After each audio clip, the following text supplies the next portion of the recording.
For Andrew Jackson, the central question of his presidency was what he could do to prevent these average Americans from being exploited by the rich and powerful. The answer Jackson hit upon was to destroy an institution that he thought was giving the wealthy an unfair advantage. Its real title was the Second Bank of the United States, but Jackson's supporters called it the Monster Bank.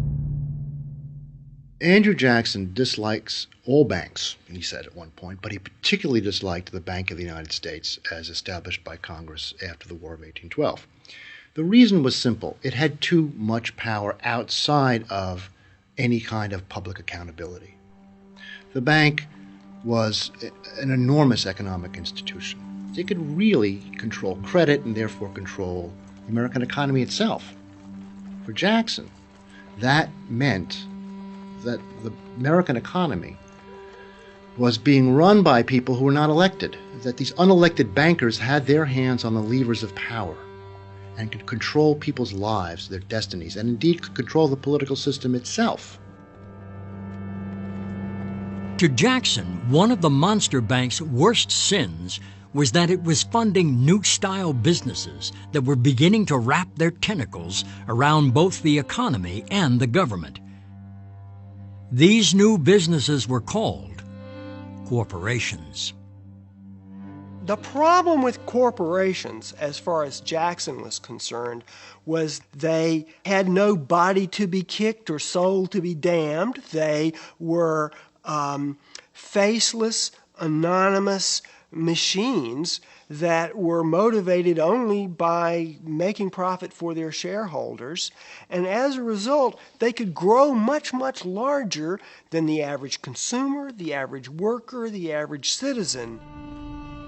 But Jackson's opponents thought corporations would help America become more prosperous, and they thought his plan to blow up the bank verged on insanity.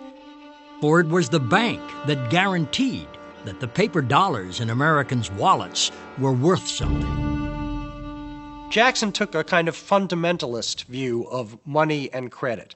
Gold and silver dollars were real money. Paper was in some sense fake. Those who were perhaps more astute economists than Jackson thought that this position was just short of Neanderthal. The United States had been built on credit. As Henry Clay said in the Senate, we have always been a paper money people. We won the revolution on paper money. Clay and his allies in Congress decided to put some heat on Old Hickory. Near the end of Jackson's first term, they passed a bill extending the bank's charter. Clay calculated that the president would have no choice but to sign the bill because a veto would be seen by the American public as so irresponsible it would cost Jackson re-election.